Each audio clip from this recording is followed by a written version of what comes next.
Our multivariate presentation focuses on perceptions of multiculturalism in Canada. The research question guiding our work asks, is Canadian perception of multiculturalism positive, neutral, or negative? Multiculturalism has been a significant topic of discussion within Canadian politics and society. With current events such as the proposed Quebec Charter of Values and continued growth of cultural groups and concerns over national identity building, we were encouraged to explore this concept further. The literature explored by authors Banti and Kimlicka discussed perception of multiculturalism, specifically looking at critics and supporters and significant factors that influence this perception within local and national contexts. The data set used was CES 2011. Our sample size was 2,500 people. Our analytical approach includes hierarchical regression, multiple regression, elaboration methods, and correlation metrics, and other. Our DV was created by an index which included questions reflecting the attitudes towards racial minorities, Aboriginal groups, and Muslims.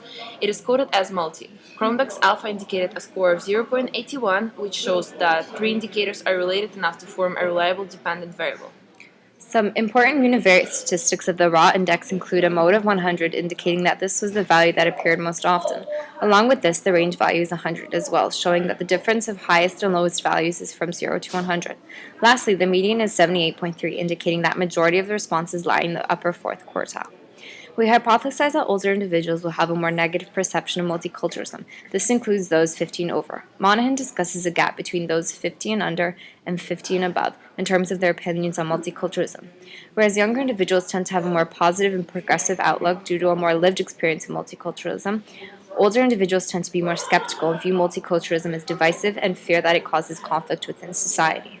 Secondly, we hypothesize that individuals whose first language is French and speak primarily French will have a more negative perception of multiculturalism. This is examined by authors Charles Taylor as well as Soroka and Robertson, who discussed that French-speaking individuals in Canada, especially in Quebec, fear the decline of French language and culture, and they associate this decline with growing multiculturalism and lack of integration. Lastly, we hypothesize that individuals with university educations or higher are more likely to perceive multiculturalism positively.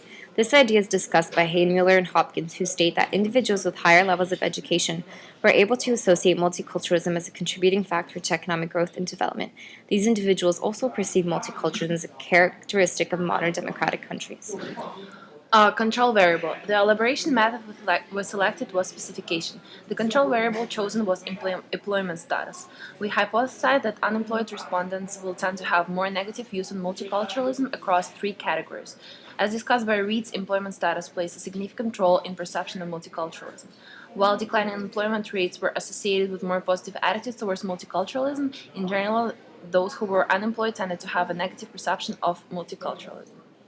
After creating a correlation matrix, we found that the relationship between age and multiculturalism as well as level of education and multiculturalism were both weak. Pearson's correlation coefficient indicated an R-value of 0.18 for both relationships, and the relationship between age and multiculturalism was negative as well. This means that as age increased, perception of multiculturalism became more negative.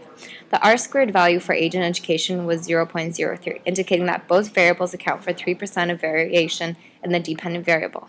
Our second independent variable, French language, turned out to show the greatest variation in the DV. An R-squared value of 0.08 indicated that speaking French explains 8% of variation in the DV. The R value was 0.30, which means that the relationship between language and multiculturalism is fairly strong and significant. When looking for potential signs of multicollinearity, the tolerance level for each of three independent variables was higher than 0.20, indicating no signs of multicollinearity. Model 1 of our multi-model regression shows that overall the three independent variables account for 15% of change in the perception of multiculturalism, as indicated by the R-square value. An F-square value is less than 0.05, meaning that the results are not likely due to sampling error. Each independent variable is also significant, as indicated by the p-values that are less than 0.001. Adding 1 year to age results in a decrease in positive perception of multiculturalism by 0.03 units, as indicated by the b-value. The beta value shows that one standard deviation increase in age results in a decrease in the positive perception of multiculturalism by 0.20 units. For education, the b-value indicates that there is 0.70 increase in positive perception of multiculturalism when there is one level increase indication.